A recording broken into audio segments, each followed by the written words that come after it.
السلام ورحمة الله.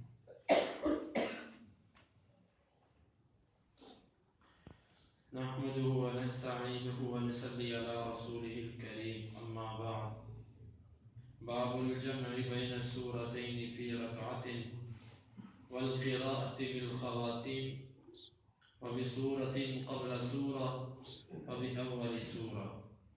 ويذكر عن عبد الله بن السائب قرأ النبي صلى الله عليه وسلم على المؤمنون في الصبح حتى إذا جاء ذكر موسى وهارون أو ذكر عيسى أخذته السعلة فركع. وقرأ عمر في الركعة الأولى ب120 آية من البقرة، وفي الثانية بسورة من المثاني. وقرأ الأحنف بالكهف في الأولى وفي الثانية بيوسف أو يونس. وذكر أنه صلى مع عمر رضي الله عنه الصبح بهما. وقرأ ابن مسعود ب40 آية من الأنفال وفي الثانية بسورة من المفصل. وقال قتادة في من يقرأ بسورة واحدة يفرقها في ركعتين أو يردد سورة واحدة في ركعتين كل كتاب الله. وقال عبيد الله بن عمر عن ثابت عن أنس بن مالك كان رجل من الأنصار يؤمهم في مسجد قباء، فكان كلما افتتح سورة يقرأ بها لهم في الصلاة مما يقرأ به افتتح بقل هو الله أحد حتى يفرغ منها ثم يقرأ بسورة أخرى معها. وكان يصنع ذلك في كل ركعة. فكلمه أصحابه وقالوا إنك تفتتح بهذه السورة ثم لا ترى أنها تجزئك حتى تقرأ بالأخرى، فإما أن تقرأ بها وإما أن تدعها وتقرأ بأخرى. فقال ما أنا بتاركها، إن أحببتم أن أؤمكم بذلك فعلت وإن كرهتم تركتكم. وكانوا يرون أنه من أفضلهم وكرهوا أن يؤمهم غيره. فلما أتاهم النبي صلى الله عليه وسلم أخبروه الخبر فقال يا فلان ما يمنعك أن تفعل ما يأمرك به أصحابك، وما يحملك على لزوم هذه السورة في كل ركعة؟ فقال إني أحبها. فقال حبك إياها أدخلك الجنة. یہ باب ہے ایک رکعت میں دو صورتوں کو جمع کرنے کے بارے میں، والقراءۃ بالخواتیم، اور یہ باب ہے آخری سورت کے اواخر کو، آخری حصوں کو پڑھنے کے بارے میں، وبسورۃ قبل سورۃ، اور ایک سورت سے پہلے والی سورت سے بعد والی سورت کو پہلے پڑھنے کے بارے میں، وباول سورۃ، اور سورت کی ابتدا سے تلاوت کرنے کے بارے میں۔ اور ذکر کیا جاتا ہے عبداللہ بن صاحب سے کہ نبی صلی اللہ علیہ وسلم نے صبح کی نماز میں سورہ مومنون کی تلاوت کی، یہاں تک کہ جب آپ موسیٰ اور ہارون یا عیسیٰ کے ذکر پر پہنچے تو آپ کو کھانسی نے آن لیا، بس آپ نے رکوع کر دیا۔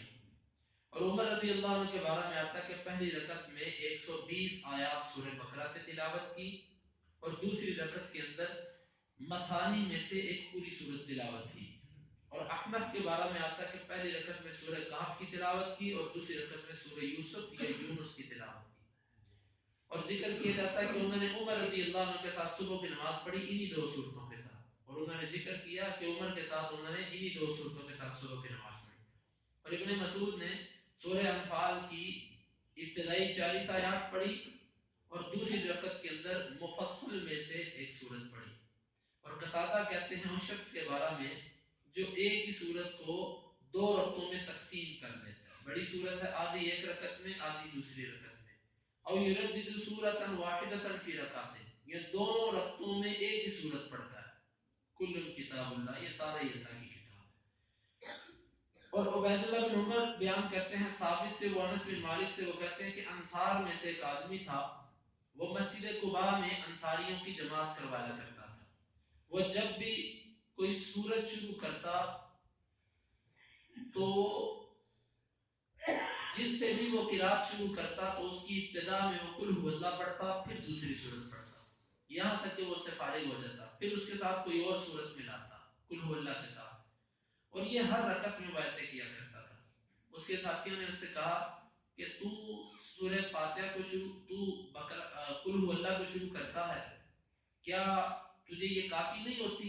اتنے پر ہی تو بس کر دے، حتیٰ کہ تو اس کے ساتھ ایک اور صورت ملا لیتا ہے، یا تو قل هو اللہ پڑھا کر یا کوئی اور صورت پڑھا کر، دونوں کو نہ ملایا کر۔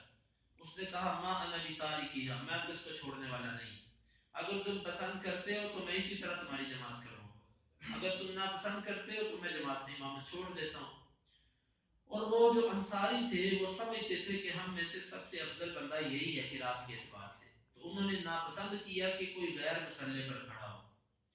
بہرحال جب نبی صلی اللہ علیہ وسلم ان کے پاس آئے تو انہوں نے سارا واقعہ اللہ کے نبی کو سنایا، تو آپ نے پوچھا فلاں تجھے کیا چیز منع کرتی ہے کہ تو اس کام کو کرے جو تجھے تیرے ساتھی کہتے ہیں، اور تجھے سورہ قل هو اللہ کو لازم کرنے پر کس چیز نے ابھارا ہے؟ تو وہ کہنے لگا اللہ کے رسول انی احبها، میں اس سے محبت کرتا ہوں۔ فقال حبک ایہا ادخلک الجنہ، آپ نے فرمایا تیری اس سے محبت تجھے جنت میں داخل کرے گی۔ اس باب کے اندر امام بخاری نے 4 موضوعات اور عنوانات کو ثابت کیا ہے۔ پہلا عنوان یہ ہے کہ 2 صورتیں ایک رکعت میں اکٹھی کرنا، ایک رکعت میں 2 صورتیں پڑھنا، ایک مسئلہ۔ دوسرا مسئلہ یہ ہے کہ سورت کے آخری حصے کی تلاوت کرنا، کسی بھی سورت کے، مثلا سورہ بقرہ کی آخری آیات پڑھنا نماز میں، کسی بھی سورت کی آخری آیات پڑھنا، کیا یہ جائز ہے؟ ایک یہ ثابت کی۔ اور تیسرا یہ ہے کہ سورتوں کی جو ترتیب ہے، مثال کے طور پہ قل هو اللہ احد، یہ قرآن مجید کی ترتیب کے اعتبار سے 112ویں سورت ہے، اور اس سے پہلے مثلا آپ لے لیجیے قل یا ایھا الکافرون، وہ ترتیب کے اعتبار سے غالباً 109 نمبر بنے گی۔ تو کیا بعد والی سورت کو پہلے پڑھنا اور جو ترتیب میں اس سے پہلے ہے اس کو بعد میں پڑھنا، ترتیب الٹنا صورتوں کی، الٹ کر پڑھنا ترتیب، کیا یہ جائز ہے؟ ایک یہ بھی امام بخاری نے ثابت کیا کہ یہ بھی جائز ہے۔ اور چوتھا مسئلہ یہ ہے کہ سورت کے ابتدائی حصے سے کچھ تلاوت کرنا، پوری سورت نہ پڑھنا، کچھ تلاوت کرنا۔ ان 4 عنوانات کو قائم کرنے کا مقصد ایک تو ہے فقہی مسئلہ ثابت کرنا کہ یہ 4 طریقے جائز ہیں۔ آپ ایک رکعت میں 2 صورتیں ملا لو، یا آپ کسی صورت کی آخر سے کچھ تلاوت کر دو، یا آپ بعد والی صورت پہلے پڑھ دو اور پہلے والی بعد میں پڑھ دو، 2 صورتیں ملا کے، یا چوتھی صورت کے کسی بھی صورت کے آخر سے کچھ حصہ تلاوت کر دو۔ یہ ایک تو فقہی مسئلہ بتانا مقصد ہے، اور دوسرا بعض لوگ اس کو ناپسند کرتے ہیں، ان پر رد کرنا بھی مقصد ہے۔ مثال کے طور پہ یہی جو باب ہے کسی صورت کو شروع کرنا اور درمیان میں چھوڑ دینا، امام مالک اس کو ناپسند کرتے ہیں، اور بھی کچھ ایسے ہیں کہ جو اس کو ناپسند کرتے ہیں کہ اللہ کے رسول صلی اللہ علیہ وسلم جب سورت شروع کرتے تھے تو پوری پڑھتے تھے، اس میں کوئی شک نہیں۔ اللہ کے رسول صلی اللہ علیہ وسلم کی عادت مبارک تھی جب آپ کوئی سورت پڑھتے تھے نا اس کو پورا پڑھتے تھے، لیکن درمیان میں وقف کرنا، چھوڑ دینا بھی ثابت ہے، یہ بھی جائز ہے۔ امام بخاری انہی لوگوں پر رد کر رہے ہیں جو کہتے ہیں یہ جائز نہیں، پوری سورت ہی پڑھو، نہ سورت کے درمیان سے کچھ پڑھو نہ آخر سے پڑھو، ان پر رد مقصد۔ اور کچھ لوگوں کا فقہی مذہب یہ ہے کہ سورتوں کی ترتیب نہیں الٹی جا سکتی، جو ترتیب چلی آ رہی ہے اس کو اسی ترتیب سے پڑھو، حتیٰ کہ اگر آپ نے پہلی رکعت میں قل هو اللہ پڑھ دی اور دوسری رکعت میں انا اعطیناک الکوثر پڑھ دی تو بعض لوگ اس کو مکروہ کہتے ہیں کہ یہ آپ نے غلط کیا، آپ کو پہلے انا اعطینا پڑھنی چاہیے تھی پھر قل هو اللہ پڑھنی چاہیے تھی۔ یہ بھی ان کی اپنی طرف سے بنایا ہوا مسئلہ ہے، امام بخاری اس پر بھی رد کر رہے ہیں احادیث کے ذریعے۔ اب آئیے سب سے پہلے جو حدیث ذکر کی انہوں نے تعلیق ذکر کی ہے، جو اس میں یہ کہ اللہ کے نبی صلی اللہ علیہ وسلم نے صبح کی نماز پڑھائی اور اس میں سورہ مومنون کی تلاوت کی۔ سورہ مومنون 58ویں پارے کی سورت ہے، اس کی تلاوت کی یہاں تک کہ جب موسیٰ اور ہارون یا عیسیٰ کے ذکر پر پہنچے تو آپ کو کھانسی شروع ہو گئی۔ کھانسی کی وجہ سے آپ نے رکوع کر لیا. بظاہر انداز سے یہ معلوم ہوتا ہے کہ نبی صلی اللہ علیہ وسلم سورہ مومنون پوری پڑھنا چاہتے تھے. یہ تقریباً آدھے سپارے کی صورت ہے, آپ پوری پڑھنا چاہتے تھے, لیکن جب آپ نے کافی حصہ اس کا پڑھ لیا, موسیٰ اور ہارون کے ذکر پر پہنچے یا عیسیٰ کے ذکر پر پہنچے تو کھانسی لگ گئی, آپ نے رکوع کر دیا. اس سے ان لوگوں پر بھی رد ہے جو کہتے ہیں کہ کھانسی سے نماز ٹوٹ جاتی. نماز نہیں ٹوٹتی, کھانسی لگی آپ کو, آپ نے رکوع کر دیا. اور یہاں سے یہ بات بھی معلوم ہوئی کہ کسی قریب عارضے کی وجہ سے, کسی مصیبت کی وجہ سے, کسی پریشانی کی وجہ سے نماز کے دوران ہی جو نیت پہلے سے کی ہوئی ہے اس کو بدلا جا سکتا ہے. مثلا آپ نے نیت یہ کی تھی میں پوری صورت پڑھوں گا, لیکن آپ کو کھانسی لگ گئی, یا پیچھے بچوں کے رونے کی آوازیں آنا شروع ہو گئی, یا آپ نے دیکھ لیا کہ میرے مقتدی اکتا رہے ہیں, تو آپ اس کو مختصر کر دیں. تو یہاں پر نبی صلی اللہ علیہ وسلم نے موسیٰ اور ہارون کے ذکر پر ہی رکوع کر دیا. ایک بات یہ بھی معلوم ہوئی کہ سورت کے ابتدا سے پڑھا اور درمیان میں روک دیا. جو لوگ کہتے ہیں سورت پوری کرنا لازم ہے, یہ بات ان کی غلط ثابت ہوئی. دوسرا مسئلہ, عمر رضی اللہ عنہ نے پہلی رکعت میں سورہ بقرہ کی 120 آیات پڑھی. یہ تقریباً ایک برکہ کم ایک پارہ بنتا ہے. پہلی رکعت کے اندر تقریباً ایک برکہ سوا برکہ کم ایک پارہ. اور دوسری رکعت کے اندر مثانی میں سے ایک سورت پڑھی. مثانی وہ صورتیں ہیں کہ جن کی آیات کی تعداد 100 کے قریب ہے. اندازہ کیجئے کہ یہ عمر رضی اللہ عنہ اللہ کے نبی کے بعد ابو بکر کے بعد امام تھے. لوگ کہتے ہیں کہ لمبی قرات منسوخ ہو گئی تھی. یہ عمر رضی اللہ عنہ فجر کی نماز میں خالی تقریباً 250 آیات تلاوت کر رہے ہیں. تقریباً 1.5 پونے 2 سپارے پڑھے جا رہے ہیں فجر کے اندر. اور پھر دوسری رکعت کے اندر, اور اسی طرح احنف رضی اللہ عنہ, احنف بن قیس, انہوں نے پہلی رکعت کے اندر سورہ کہف پڑھی. سورہ کہف آپ کو معلوم ہے لمبی سورت ہے, تقریباً آدھے سپارے کی سورت ہے. اور دوسری رکعت کے اندر سورہ یوسف یا یونس پڑھی. یہاں پر بھی امام بخاری نے دوسرا مسئلہ ثابت کیا کہ ترتیب الٹا ہے. کہف بعد میں آتی ہے, سورہ یوسف یا یونس پہلے ہے, لیکن کہف کو پہلے پڑھا اور یوسف اور یونس کو بعد میں پڑھا. وذکر انہ صلی مع عمر رضی اللہ عنہ الصبح بہما, اور بعد میں یہ بات بھی بتلائی کہ انہوں نے ان دونوں صورتوں کے ساتھ دونوں صورتیں عمر کے پیچھے نماز پڑھی تو انہوں نے بھی یوں پڑھی. یہ اتنی لمبی قرات فجر کی ان کی. اور اسی طرح عبداللہ بن مسعود کے بارے میں آتا ہے کہ انہوں نے 40 آیات تلاوت کی سورہ انفال میں سے. یہاں پر وضاحت نہیں ہے کہ یہ کہاں سے تھی, لیکن دوسری بات میں وضاحت ہے کہ یہ سورہ انفال کی ابتدائی 40 آیات تھی. اب ابتدائی 40 آیات ایک پاؤ بنتا ہے پورا. سورہ انفال کا ایک پاؤ آپ ابن مسعود رضی اللہ تعالیٰ نے پہلی رکعت میں پڑھا اور دوسری میں سے مفصل میں سے تلاوت کی. مفصل میں نے آپ کو بتلایا تھا سورہ محمد یا سورہ حجرات سے شروع ہوتا ہے, اور وہ بھی لمبی صورتیں ہیں, وہاں سے انہوں نے کوئی صورت پڑھی. اور قتادہ کہتے ہیں اس شخص کے بارے میں جو ایک صورت لمبی کو 2 رکعتوں میں تقسیم کر لیتا ہے. مثلا آپ ایک لمبی صورت پکڑتے ہیں, آپ اس کی آدھی کو پہلی رکعت میں پڑھتے ہیں اور آدھے کو دوسری رکعت میں پڑھتے ہیں. قتادہ کہتے ہیں یہ جائز ہے. اللہ کی کتاب قرآن ہی پڑھنا ہے تو جائز ہے. لیکن یہاں پر ایک بات ذہن میں رہے کہ جہاں پر اللہ کے نبی صلی اللہ علیہ وسلم سے ایک صورت ایک رکعت میں پڑھنا ثابت ہے اور آپ کا معمول تھا, وہ سنت ہے, اس سنت کو نہیں توڑ سکتے آپ. مثال کے طور پہ نبی صلی اللہ علیہ وسلم کا معمول تھا کہ آپ جمعے کی نماز میں سورہ پہلی رکعت میں سورہ دہر, سورہ سجدہ اور دوسری رکعت میں سورہ دہر تلاوت کیا کرتے تھے. یہ کہیں نہیں ملتا کہ اللہ کے رسول صلی اللہ علیہ وسلم آدھی آدھی تلاوت کرتے تھے. اب اگر کوئی امام اس طرح کرتا ہے کہ سورہ سجدہ آدھی پہلی رکعت میں پڑھتا اور آدھی دوسری رکعت میں پڑھتا تو یہ غلط ہے.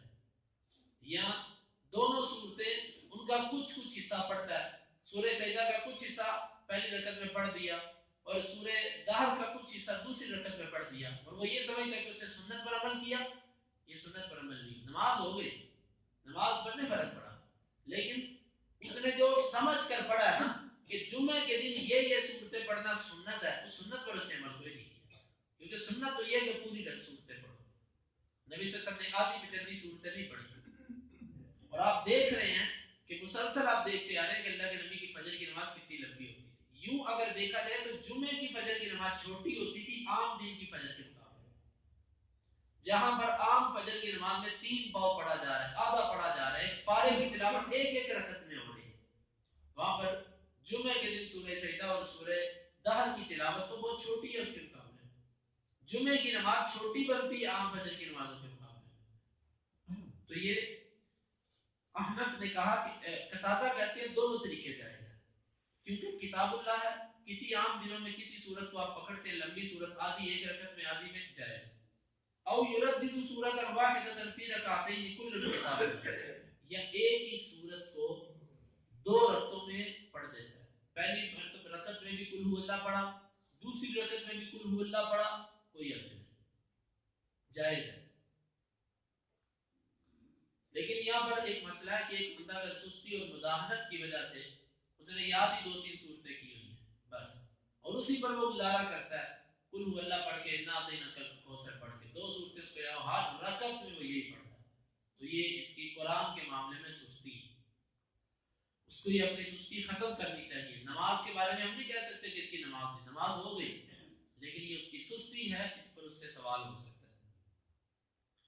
اور عبید اللہ بن عمر کہتے ہیں، وہ ثابت سے اور وہ انس سے وہ واقعہ انہوں نے بیان کیا کہ انصار یہ مسجد قباء کے اندر ایک بندہ ان کی جماعت کرواتا تھا. اس کے نام کے بارے میں بہت اختلاف ہے کہ یہ شخص کون تھا صحابی، لیکن کون ہے اس کی تعیین دو ٹوک انداز میں نہیں ہو سکی. ابن حجر نے کچھ اقوال ذکر کیے فتح الباری میں، لیکن واللہ عالم بالصواب. پر مقصود اس کا نام نہیں ہے، کوئی بھی صحابی تھا انصاری. ان کی عادت یہ تھی کہ جب بھی وہ نماز پڑھاتے اور کوئی سورت شروع کرنے لگتے تو پہلے قل ہو اللہ پڑھتے اور بعد میں کوئی بھی سورت پڑھتے، اور یہ کام وہ ہر رکعت میں کرتے تھے، ہر نماز کی. ان کے ساتھیوں نے کہا کہ یہ آپ کا کیا معمول ہے، آپ کو سورہ قل ہو اللہ کافی نہیں ہے، آپ اس کے ساتھ ایک اور بھی ملاتے ہو، یا تو قل ہو اللہ پڑھا کرو یا کوئی اور پڑھا کرو. کوئی پڑھا. ایک صحابہ کا یہ نہیں تھا کہ تیری نماز لمبی ہوتی ہے، وہ اعتراض کر رہے تھے، نہیں، وہ یہ کہتے تھے کہ سورت ایک پڑھ تو 2 صورتیں بھی جمع کرتا ہے، اور قل هو اللہ کو پہلے کرتا اور باقی کو بعد میں. تو وہ کہنے لگے کہ بھائی میں تو ایسے ہی جماعت کرواؤں گا، اگر تمہیں پسند ہے تو مجھے امام بنا لو، نہیں پسند تو میں امامت چھوڑ دیتا ہوں، کسی اور کو کھڑا کروں. اب انصاریوں نے سوچا کہ ہم میں سب سے افضل تو یہی ہے، کیونکہ امامت وہ کروائے جو افضل ہو، تو افضل تو ہم میں سے یہی ہے. انہوں نے ناپسند کیا کہ کسی اور کو مسلح پر کھڑا کریں. بہرحال جب نبی صلی اللہ علیہ وسلم تشریف لائے تو انہوں نے اللہ کے رسول سے کہا کہ اللہ کے رسول یہ شخص ایسے کرتا ہے ہمارے ساتھ. آپ صلی اللہ علیہ وسلم نے اس سے پوچھا ہمیں کیا بات ہے، تجھے اپنے ساتھیوں کی بات ماننے میں کیا رکاوٹ ہے، تو کیوں اپنے ساتھیوں کی بات نہیں مانتا، یا اس کام پر تجھے کس چیز میں ابھارا ہے. اس نے اللہ کے رسول صلی اللہ علیہ وسلم کو ایک جواب دیا. اس نے کہا اللہ کے رسول مجھے اس صورت سے محبت ہے، اس محبت کی وجہ سے میں اس کو نہیں چھوڑ سکتا. نبی صلی اللہ علیہ وسلم نے اس کو یہ فرمایا کہ تجھے اس صورت کے ساتھ تیری محبت جنت کے اندر داخل کر دے گی. یہ دیکھیے قل هو اللہ کے اندر اللہ تعالیٰ کی توحید ہے، کیونکہ مشرکین نے اللہ تعالیٰ سے کہا تھا، اللہ کے رسول سے کہا تھا کہ ہمارے لیے اپنے رب کا نسب بیان کرو، شجرہ بیان کرو، اس کا باپ دادا کون ہے، نعوذ باللہ، اللہ کا باپ دادا بیان کرو. کیونکہ عرب کے اندر یہ معمول ہوتا تھا جب کسی اجنبی کوئی آتا اپنا تعارف کرواتا تو اس کو کہتے تو اپنا نسب بیان کر، تو کون ہے، کس کی اولاد سے ہے، کہاں سے تو آیا. اسی لیے ان میں نسب نامے محفوظ ہے عربوں میں. اور آج بھی میں جب عمرے کے لیے گیا تو میں نے عباس سے پوچھا، میں نے کہا آپ کے نسب نامے موجود ہے، کہتے ہاں ہمارے پاس موجود ہے. ان کے انصاب نسب نامے ان میں چلتے تھے، ان کو نسب یاد ہوتے تھے. ابو بکر رضی اللہ عنہ نسب کے بڑے ماہر تھے، بڑے ماہر تھے نسب نامے کے. تو ہمارے لوگوں میں یہ رجحان نہیں رہا، نسب نامے نہیں ہے، جن کے پاس ہیں پتہ نہیں وہ بھی اصلی ہیں کہ نہیں. تو وہ انہوں نے کہا کہ اچھا تو کہتا ہے رحمان رب ہے، چل اس کا نسب تو بیان کر، یہ کون ہے.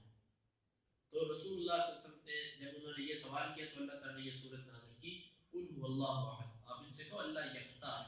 اللہ الصمد, اللہ بے نیاز ہے.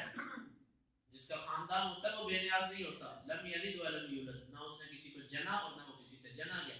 ولم یکن لہ کفوا احد, اور خاندان تو دور کی بات ہے, اس کا مثل ہی کوئی نہیں ہے, اس جیسا اس کا کفو, اس کا ہمسر ہے ہی کوئی نہیں.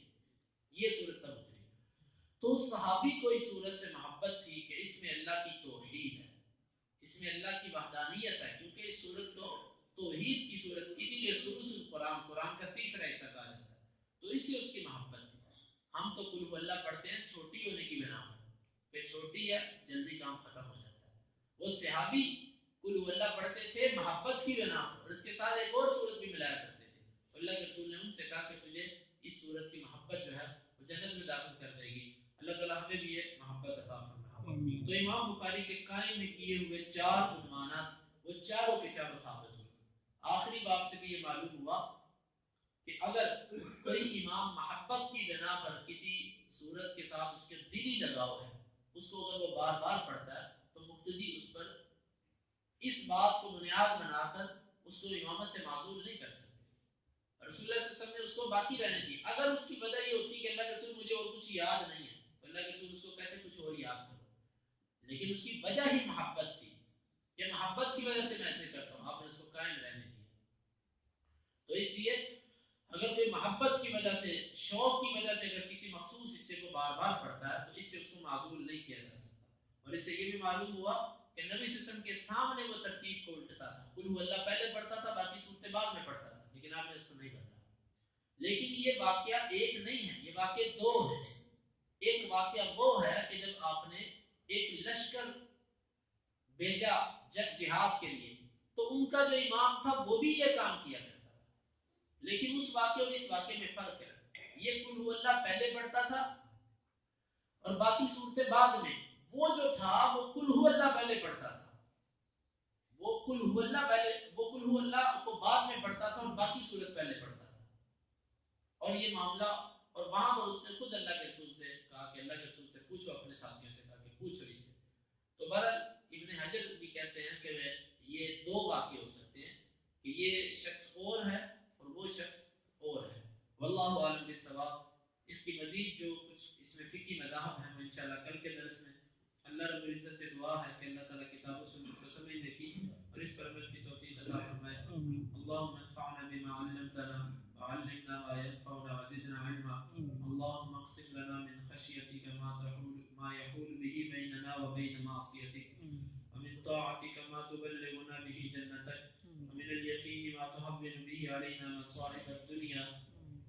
متعنا اللهم بأسماعنا وأبصارنا وقوتنا أبدا ما أحييتنا, واجعله الوارث منا, واجعل ثأرنا على من ظلمنا, ولا تجعل مصيبتنا في ديننا, ولا تجعل الدنيا أكبر همنا ولا مبلغ علمنا, ولا تسلط علينا من لا يرحمنا. وآخر دعوانا أن الحمد لله رب العالمين.